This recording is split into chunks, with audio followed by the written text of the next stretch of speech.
প্রিয় দেশবাসী, আসসালামু আলাইকুম। প্রিয় বিপ্লবী তরুণ সমাজ, আজকের এক ঐতিহাসিক মুহূর্তে আপনাদের উদ্দেশ্যে, দেশবাসীর উদ্দেশ্যে কিছু কথা বলতে চাই। জুলাই গণ অভ্যুত্থানের হাজারো রক্তত্যাগের পরবর্তী সময়ে আমরা একটি নির্বাচনের প্রাক্কালে রয়েছি। জুলাই গণ অভ্যুত্থানে সেই সময় বাংলাদেশের তরুণ সমাজ, বাংলাদেশের শ্রমিক, বাংলাদেশের আপামর সাধারণ মানুষ, প্রবাসে থাকা বাংলাদেশিরা এবং ফ্যাসিবাদ বিরোধী রাজনৈতিক কর্মীরা সকলে আমরা ঐক্যবদ্ধভাবে লড়াই করেছিলাম একটি নতুন বাংলাদেশের জন্য। আমাদের দাবিটি ছিল ফ্যাসিবাদী ব্যবস্থার বিলোপ এবং একটি নতুন রাজনৈতিক বন্দোবস্ত প্রতিষ্ঠা করা। ফ্যাসিবাদী ব্যবস্থার অর্থনীতি এবং রাজনীতির পরিবর্তন ঘটিয়ে এক নতুন গণতান্ত্রিক, অন্তর্ভুক্তিমূলক, ন্যায়ভিত্তিক এক রাষ্ট্র কাঠামো প্রতিষ্ঠা করা।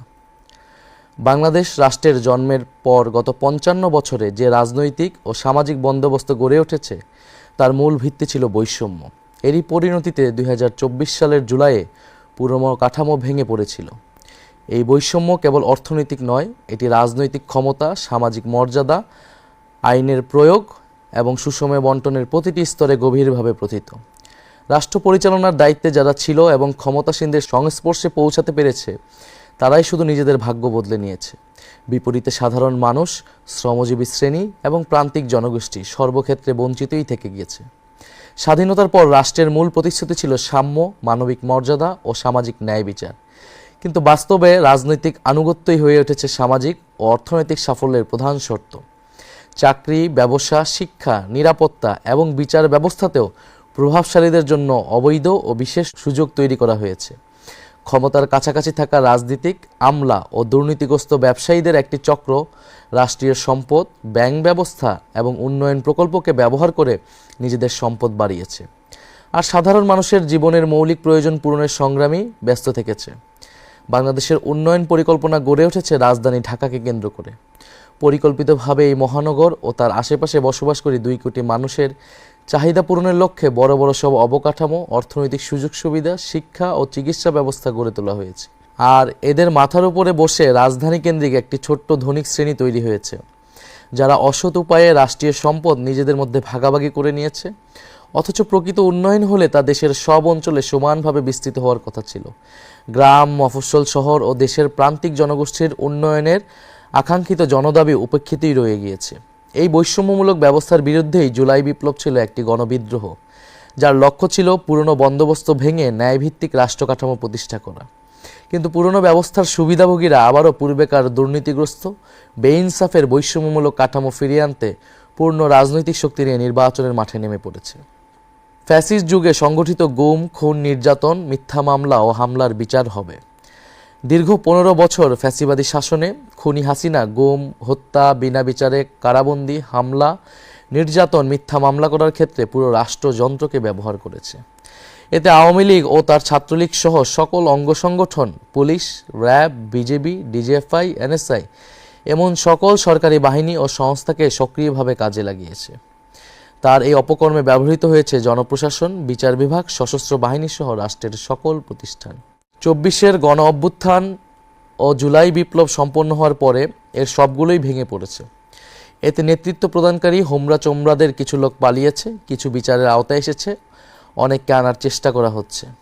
বহু সামরিক, বেসামরিক আমলা ও বিচারক এখনও কর্মে নিয়োজিত রয়েছে। জুডিশিয়ারি, সিভিল সার্ভিস ও পুলিশ বিভাগের শীর্ষ নেতৃত্ব ভেঙে পড়লেও ডিফেন্স সার্ভিস এখনও অটুট রয়েছে। তবে হাজার হাজার খুনি, লুটেরা, অপরাধীদের সেনানিবাসে আশ্রয় নেওয়া, সেখান থেকে নিরাপদে দেশান্তরিত হওয়া, কর্মস্থল থেকে কিছু জেনারেলের পালিয়ে যাওয়া, অবসরপ্রাপ্তদের বহির্রাষ্ট্রে আশ্রয় নেওয়া ইত্যাদি আমাদের জন্য ছিল অনাকাঙ্ক্ষিত। আমরা স্পষ্ট ঘোষণা দিচ্ছি, বিভিন্ন বাহিনীর ভেতরে গুম, খুন, নির্যাতন, দুর্নীতি ও লুটপাটের সঙ্গে জড়িত লুকিয়ে থাকা সকল অপরাধীকে শনাক্ত করা হবে। তদন্ত ও বিচার প্রক্রিয়া সম্পন্ন করে প্রকৃত দায়ীদের বিচারের আওতায় এনে শাস্তি বিধান করা হবে।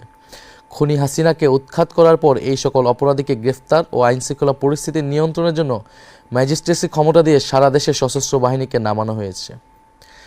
অপারেশন ডেভিল হান্ট শুরু হলেও অপরাধীদের শনাক্ত করা, অস্ত্র উদ্ধার, গ্রেফতারের মতো কোনো উল্লেখযোগ্য কাজ হয়নি।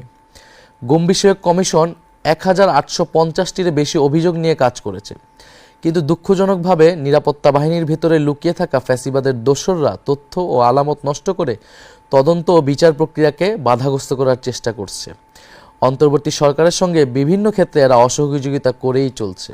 আমাদের লড়াই হবে সেই নিপীড়নের ব্যবস্থা ও বিচারহীনতার সংস্কৃতি সমূলে উৎপাটন করা এবং আওয়ামী ফ্যাসিবাদের সকল প্রবণতা সমাজ থেকে মুছে ফেলা।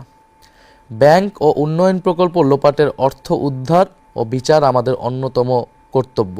বিগত ফ্যাসিবাদী শাসনামলে বাংলাদেশ থেকে $234 বিলিয়ন বা প্রায় 30 লাখ কোটি টাকা লুটপাট করে বিদেশে পাচার করা হয়েছে। ডক্টর দেবপ্রিয় ভট্টাচার্যের নেতৃত্বে প্রণীত শ্বেতপত্র অনুযায়ী হাসিনা ও তার মদতপুষ্ট আওয়ামী ব্যবসায়ী ও আমলারা এই অর্থ বিদেশে সরিয়ে নিয়েছে, যা দেশের অর্থনীতির জন্য এক ভয়াবহ বিপর্যয় বয়ে এনেছে। অন্তর্বর্তীকালীন সরকার এই লুটপাটকৃত এই বিশাল অঙ্কের অর্থ উদ্ধারের চেষ্টা চালানোর কথা বললেও তাদের অবহেলা ও অজ্ঞতার কারণে এখন পর্যন্ত কোনো সাফল্য অর্জিত হয়নি। এর সঙ্গে যুক্ত ফ্যাসিবাদী যুগের সুবিধাভোগী কিছু শীর্ষ আমলা ও বিশেষজ্ঞরা অন্তর্ঘাতমূলক কাজ করায় এই বিপুল পরিমাণ রাষ্ট্রীয় সম্পদ পুনরুদ্ধার বিঘ্নিত হয়েছে। দেশবাসী যদি আমাদের সরকার গঠনের দায়িত্ব দেয়, তবে ফ্যাসিস্ট হাসিনা আমলে লুটপাট ও পাচার হওয়া অর্থ দেশে ফিরিয়ে আনার জন্য সব ধরনের আইনি পদক্ষেপ আমরা গ্রহণ করব। লুটপাট ও অর্থ পাচারের সঙ্গে যুক্ত ব্যক্তি বা গোষ্ঠীকে দায়মুক্তি দেওয়া হবে না। খুনি হাসিনার দোসর ব্যবসায়ী গোষ্ঠী, তাদের সুবিধাভোগী আমলা ও আত্মীয় স্বজনদের আইন ও বিচারের আওতায় আনা হবে।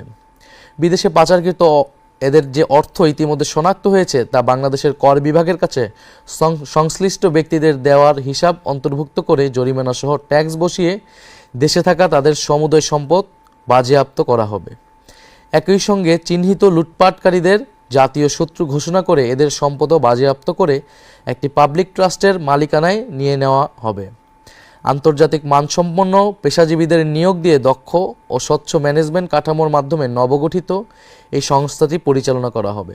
আমাদের লক্ষ্য খুবই স্পষ্ট: ঘুষ, দুর্নীতি ও রাষ্ট্রীয় সম্পদ লুটপাটের সংস্কৃতির অবসান ঘটিয়ে অর্থনৈতিক বৈষম্য বিলোপের মাধ্যমে ন্যায় বিচার প্রতিষ্ঠা করা এবং রাষ্ট্রের সম্পদ জনগণের কাছে ফিরিয়ে দেওয়া। পররাষ্ট্রনীতি নতজানু কূটনীতি থেকে স্বাধীন ও ভারসাম্যপূর্ণ বৈশ্বিক অবস্থান। আমরা আমাদের পররাষ্ট্রনীতি নিয়েও আমাদের পরিকল্পনা রয়েছে। আমরা নতজানু কূটনীতি থেকে স্বাধীন ও ভারসাম্যপূর্ণ বৈশ্বিক অবস্থানে যেতে চাই। খুনি হাসিনার আমলে বাংলাদেশ একটি নতজানু পররাষ্ট্রনীতির মধ্যে আবদ্ধ ছিল। দেশের কূটনৈতিক কার্যক্রম কার্যরত প্রতিবেশী দেশ ইন্ডিয়াকে কেন্দ্র করে আবর্তিত হতো। ফলে স্বাধীন, সার্বভৌম ও মর্যাদাপূর্ণ আন্তর্জাতিক সম্পর্কের ভিত্তি ভেঙে ফেলা হয়েছিল। 15 বছরের ফ্যাসিস্ট দুঃশাসন কায়েম করা ও জারি রাখার সফল পরিকল্পনা তা বাস্তবায়ন এবং পরিচালিত হতো পার্শ্ববর্তী দেশ থেকে। বাংলাদেশের সকল রাষ্ট্রীয় প্রতিষ্ঠানকে দুর্বল করে ফেলা, শাসন ব্যবস্থাকে গণবিরোধী করে তোলা এবং গণতান্ত্রিক ব্যবস্থাকে অকেজো করে দেওয়ার সকল আয়োজন করা হয়েছে ইন্ডিয়ার ইচ্ছা অনুযায়ী। বছরের পর বছর ধরে সীমান্তে নির্বিচারে গুলি করে ইন্ডিয়ার খুনে বাহিনী বিএসএফ শত শত বাংলাদেশি নাগরিককে হত্যা করলেও খুনি হাসিনা সরকার চুপ করে থেকেছে। ফ্যাসিবাদী যুগের স্বরাষ্ট্রমন্ত্রী, পররাষ্ট্রমন্ত্রী, সংশ্লিষ্ট সচিবগণ এবং বিজিবির মহাপরিচালক সহ বিভিন্ন পর্যায়ের অফিসাররা ইন্ডিয়ার এই অসভ্য মানবতাবিরোধী আচরণের পক্ষে সাফাই গিয়ে নিজ দেশের নাগরিকদের স্বার্থের বিরুদ্ধে কথা বলেছে। পৃথিবীর শত্রু ভাবাপন্ন যুদ্ধরত দেশের সীমান্ত এভাবে বেসামরিক নাগরিকদের গুলি করে খুন করার নজির নেই। সবার সাথে বন্ধুত্ব, কারো সাথে শত্রুতা নয়, এই স্লোগান আওড়ালেও বাস্তবে খুনি হাসিনার পররাষ্ট্রনীতি ছিল ইন্ডিয়ার নির্দেশ পালন করা। সে কারণে পাকিস্তানের প্রতি সর্বক্ষেত্রে বৈরী আচরণ করা হতো। বাস্তবে বাংলাদেশকে বৈশ্বিক পরিসরে একটি করদ রাজ্যে বা পুতুল রাষ্ট্রে পরিণত করেছিল তারা। সে সময় আন্তর্জাতিক অঙ্গনে দেশের অবস্থান খুবই দুর্বল হয়ে পড়েছিল। তাতে আমাদের জাতীয় স্বার্থ ব্যাপকভাবে ক্ষতিগ্রস্ত হয়েছে। জনগণ যদি এনসিপির ওপর আস্থা রেখে রাষ্ট্র পরিচালনার দায়িত্ব দেয়, অর্থনৈতিক এবং বাণিজ্যিক ঘাটতি এবং কারো ওপর নির্ভরশীলতা ক্রমান্বয়ে কমিয়ে এনে আমরা ভারসাম্যপূর্ণ কূটনৈতিক সম্পর্ক তৈরি করব। আমরা অগণতান্ত্রিক শাসকদের নতজানু নীতিকাঠামো ভেঙে জাতীয় স্বার্থকে প্রাধান্য দিয়ে আত্মমর্যাদাপূর্ণ স্বকীয় পররাষ্ট্রনীতি গ্রহণ করব। এছাড়া দক্ষিণ এশিয়ার দেশগুলোর সাথে সম্পর্ক বাড়াতে সার্ককে পুনরুজ্জীবিত করা হবে এবং আসিয়ানে যোগ দেওয়ার চেষ্টা অব্যাহত থাকবে। মুসলিম বিশ্বের সঙ্গে রাজনৈতিক, অর্থনৈতিক ও কৌশলগত সম্পর্কের উন্নয়ন ঘটানো হবে। প্রবাসে থাকা নাগরিকদের সমস্যা সমাধান ও দ্রুত সেবা প্রদানের লক্ষ্যে পৃথিবীর সকল প্রান্তে বাংলাদেশ মিশন স্থাপন করা এবং কূটনীতিকের সংখ্যা বৃদ্ধি করা হবে। লক্ষ্য হবে পৃথিবীর সম্ভাবনাময় সকল দেশে নামে মাত্র খরচে দক্ষ জনবল রপ্তানি করা এবং তারা যাতে কোথাও কোনোভাবে হেনস্থার শিকার না হয় সেই সুরক্ষা দেওয়া। পারস্পরিক শ্রদ্ধা, ন্যায্যতা, সহযোগিতা হবে আমাদের পররাষ্ট্রনীতির মূল ভিত্তি। আমরা আমাদের সশস্ত্র বাহিনীকে নিয়েও পরিকল্পনা রেখেছি। খুনি হাসিনা তার শাসনামলে সশস্ত্র বাহিনীকে রাষ্ট্রের বহিঃশত্রুর বিরুদ্ধে ব্যবহার না করে দলীয় স্বার্থে নিজ দেশের সাধারণ মানুষের বিরুদ্ধে ব্যবহার করেছে। এর ফলে আমাদের সশস্ত্র বাহিনী কার্যত দুর্বল ও অকার্যকর হয়ে পড়ে। যখন আমাদের প্রতিবেশী রাষ্ট্রগুলো পঞ্চম প্রজন্মের ফাইটার জেট তৈরি করার প্রতিযোগিতায় এগিয়ে যাচ্ছে, তখন আমরা এখনও তৃতীয় প্রজন্মের সক্ষমতার মধ্যে সীমাবদ্ধ রয়েছি। বর্তমান কাঠামোতে ডিফেন্স বাজেটের প্রায় 70% কর্মকর্তা কর্মচারীদের বেতন ভাতায় ব্যয় করা হয়, যা দীর্ঘমেয়াদে রাষ্ট্রের জন্য একটি অকার্যকর ও অস্থিতিশীল ব্যবস্থা হয়ে দাঁড়িয়েছে। প্রতিরক্ষা খাতকে কার্যকর ও ভবিষ্যৎমুখী করতে হলে এই কাঠামোগত সীমাবদ্ধতা দূর করা জরুরি। আমরা যদি সরকার গঠন করতে পারি, প্রতিরক্ষা ব্যবস্থাকে সম্পূর্ণভাবে পুনর্গঠন করব। আমাদের লক্ষ্য হবে বাহিনীর সংখ্যা বাড়ানো নয়, বরং গুণগত মান বৃদ্ধি করা। পুরো প্রতিরক্ষা ব্যবস্থাকে ধীরে ধীরে একটি আধুনিক প্রযুক্তি নির্ভর হাইটেক বাহিনীতে রূপান্তর করা হবে। একই সঙ্গে দেশের 18 ঊর্ধ্ব সক্ষম তরুণ তরুণীদের জন্য বাধ্যতামূলক মিলিটারি ট্রেনিং চালু করা হবে। এতে দেশব্যাপী জনভিত্তি সম্পন্ন এক গণপ্রতিরক্ষা ব্যবস্থা গড়ে উঠবে। ফলে আধিপত্যবাদী শক্তির বিরুদ্ধে রাষ্ট্রীয় প্রতিরোধ সক্ষমতা বৃদ্ধি পাবে এবং দীর্ঘমেয়াদে রাষ্ট্রের বিনিয়োগকৃত অর্থের অপচয় কমবে। একটি কল্যাণমুখী রাষ্ট্রের দায়িত্ব হলো প্রতিটি নাগরিকের জন্য ন্যায্য মূল্যে ভোগ্যপণ্য নিশ্চিত করা। লাগামহীন দ্রব্যমূল্যে মানুষ যখন হিমশিম খাচ্ছে, তখন সরকারের ভূমিকা হবে সক্রিয়ভাবে বাজারে শৃঙ্খলা ফিরিয়ে আনা। দক্ষিণ এশিয়ার দেশগুলোর মধ্যে বাংলাদেশের নিত্যপণ্যের মূল্য সবসময় সর্বাধিক। এর কারণ এদেশে ব্যবসায়ী, রাজনীতিক ও আমলাদের একটি দুর্নীতিগ্রস্ত চক্র বাজার নিয়ন্ত্রণ করার মাধ্যমে প্রচুর অর্থ নিজেদের পকেটস্থ করে। আমরা সরকার পরিচালনার দায়িত্ব পেলে দ্রব্যমূল্য স্থিতিশীল রাখতে বিশেষ গুরুত্ব দিয়ে কাজ করব। কৃত্রিম সংকট সৃষ্টিকারী ব্যবসায়ী, রাজনীতিক ও আমলাদের সিন্ডিকেট ভাঙা হবে। এমন দুষ্টচক্রের বিরুদ্ধে আইন করে তাদের দ্রুত বিচারের আওতায় আনা হবে।